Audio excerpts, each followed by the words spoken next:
Welcome to the Influency Podcast. I'm Hadar, and this is episode number 362. And today we are going to talk about what to do when you get stuck in English.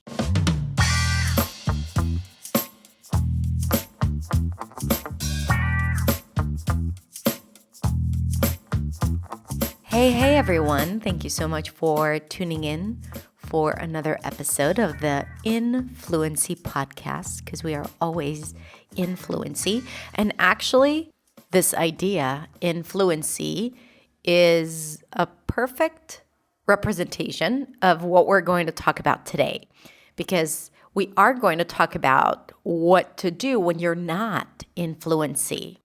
And we all know this feeling where we want to say something and then we get stuck, or we can't come up with the words, or even just the crippling fear of getting stuck or not understanding someone and not knowing what to say. That probably prevents you from speaking confidently or speaking at all. So in this episode, I want to give you some tips and strategies on staying in fluency and dealing with those moments where you get stuck, because I think it's so important to have that understanding that you are capable of handling any situation. Just a small anecdote that I want to share. Whenever I'm afraid of doing something, I always imagine the worst case scenario. I really imagine like a situation where everything gets messed up, or when things go completely wrong, and then I create a strategy for dealing with it. And I'm imagining myself handling the situation or figuring things out. And then I feel more confident. Now, it does induce my anxiety a little bit when I'm thinking about all these things that could go wrong. But I also train my brain to remember that I can handle it, so that even if there is this ambiguous fear about something, I know what to do about it. So I hope this episode is going to be helpful for you in managing this fear of getting stuck, because you'll know what to do, or at least you'll have a strategy of dealing with it. And that alone can help you feel more confident. Okay, so let's go ahead and listen to today's episode.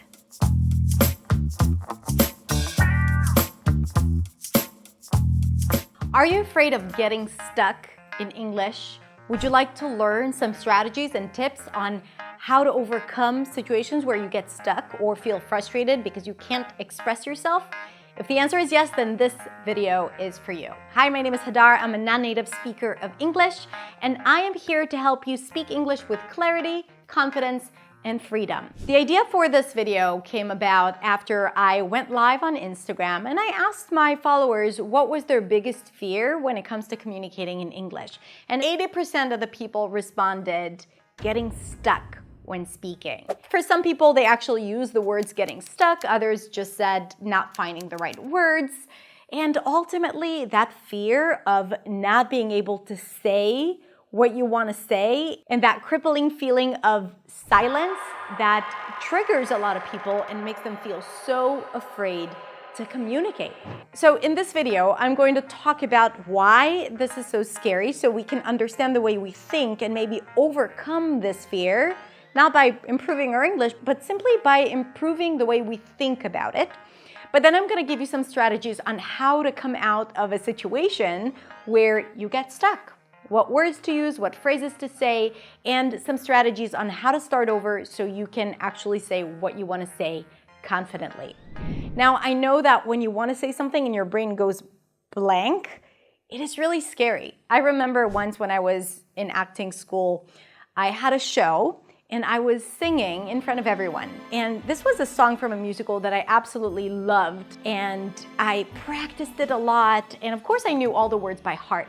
But then when I stood in front of everyone, I sang the first verse, and then I got to the verse that I loved the most, like it was so profound to me, and I forgot all the words. And the music kept playing, and my teacher, who was accompanying me, and she was playing the piano, she started singing for me, but I was already so stressed out that it didn't help. I don't even remember how I came out of this entire situation. I just remember staring at people, singing a few more words, and then leaving the stage and not looking at anyone. And I was so upset. And that's not the only time it actually happened to me. And it also happened to me in lives and in conversations. So I know how it feels. But I also want you to know that it's a natural part of speaking a second language. It's a natural part of speaking any language, your first language as well. You might black out at any given moment if you lose your train of thought, or if you're overwhelmed, or if you're not focused, especially when it's not your first language. So don't feel bad when it happens. Understand that it's a natural part of the language, and the more you practice, the more you speak, the less it will happen. But let's talk about why it triggers you so much, why it is so frightening. First, because it's really frustrating to want to say something and not being able to say it, right? It's like we are creatures who like to communicate, and if we want to say something and we can't, we feel limited, we feel like we don't have the tools that we have in our first language, and it's really, really frustrating. And sometimes it can create anger and sadness even. So wanting to say something and not having the tools to say it could be really, really frustrating. So that's the first thing. The second thing is that sometimes if we get stuck, we start thinking about what people think about us, right? What is their opinion about us and our English? And we get into the loop of not feeling good enough. Oh, they're thinking that I don't know English. They're thinking that I can't communicate. And that creates more stress and anxiety because it really focuses on this fear that most of us experience of not being good enough, right? Or being judged. And we don't want to experience that because that triggers shame and humiliation, which are two emotions that us humans try to avoid as much as humanly possible. We don't want to experience that. Therefore, we don't want to get stuck because we know that it might trigger these feelings. Even though, again, it is perfectly okay to get stuck, and usually people won't even think bad things about you because you get stuck. They might not even notice it. Now, the third fear, and this is not a common fear, and I want you to think about it and to see maybe it actually hits home, is we don't want to waste people's time. Especially when we speak to people whom we need something from. If we get stuck, we feel like we're wasting their time. We say to ourselves things like, oh, they're going to get impatient. They're not going to want to talk to me. You know, it's not fair for them that they need to wait for me. And I understand that it's coming from a place of wanting the other person to feel good, but it's not helping you, right? So feeling like you're wasting someone's time can immediately impact how you perform in English, and that fear could create a bigger fear around getting stuck. And I want to tell you that if this is a thought that you're thinking, 100% that it's compromising your ability to communicate freely and confidently. All the things I talked about right now are limiting beliefs. Beliefs that limit your full potential, limit your ability to communicate confidently and fluently. And the good thing about a limiting belief is that it's a thought, and you can change thoughts. It's not a fact. It's not a reality. The tricky thing about limiting beliefs is that you think it's just you just interpreting the world around you. This is your reality. Oh, I'm wasting someone's time. But it's not a fact. It's a belief. And as such, you can decide not to think it anymore. You can change it to people want to hear what I have to say. They are patient with me. They appreciate my attempt to communicate with them. Instead of, I'm wasting their time, they're going to think I'm stupid, they're going to think I don't know how to speak in English. Okay, so try to understand which one of the three things that I've listed are things that you are thinking that make this fear of getting stuck a lot bigger than it should be.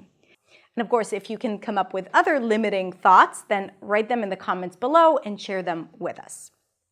Okay, so now that we talked about the reasons why this is such a big fear, let's talk about what to do when you get stuck. When you get stuck, the first thing that you need to do is remind yourself that you are doing the best you can. The more you get stressed out in a situation, the less likely you are to come out smoothly from this situation. Remind yourself that this is not your speech at the Oscars, or this is not your biggest interview, and it's okay to get stuck. Give yourself permission to get stuck, because when you are not stressed, when your blood pressure is lower, you're more likely to come up with the next word. You're more likely to continue as if nothing happened.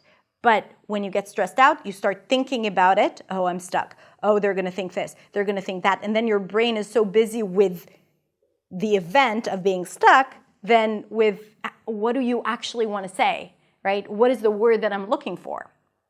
So take a deep breath, remind yourself it's okay to get stuck, and continue. And then what I recommend for you to do is this. First, you can just acknowledge it by saying, oh, I lost my train of thought. Or, I think I'm confusing this. Let me start over. Or, let me rephrase it.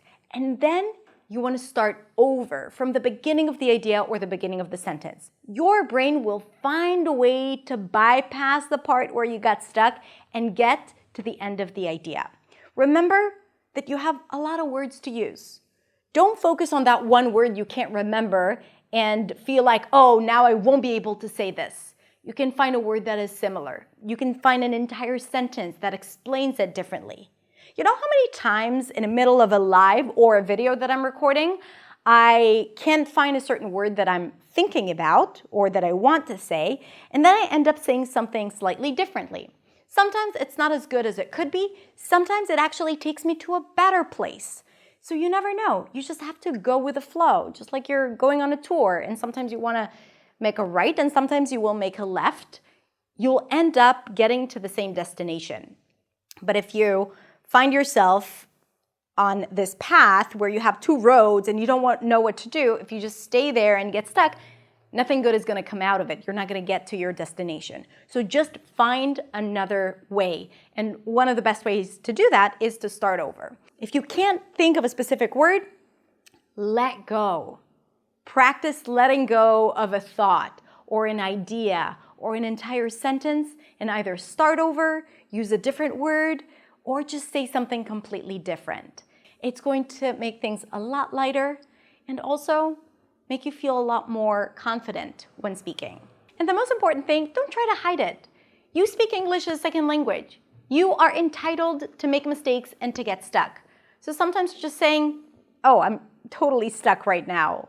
And even asking for help is the best strategy ever, and also an opportunity to learn. So don't make a big deal out of it. Don't make it more than what it is, and just understand that it's a natural part of the learning process. All right, so now I have a question for you. What do you do when you get stuck? Let us know in the comments, and let's start a conversation and share our knowledge with everyone, with the entire community, because that's when the best ideas appear. All right, I hope you enjoyed it. If you did, consider subscribing to my channel and sharing it with people you think might need it. You can also check out my website at hadarshemesh.com, where I have a ton of free resources for you to be able to speak English, practice English, and feel confident, clear, and free when speaking. Have a beautiful, beautiful rest of the day, and I will see you next week in the next video. Bye.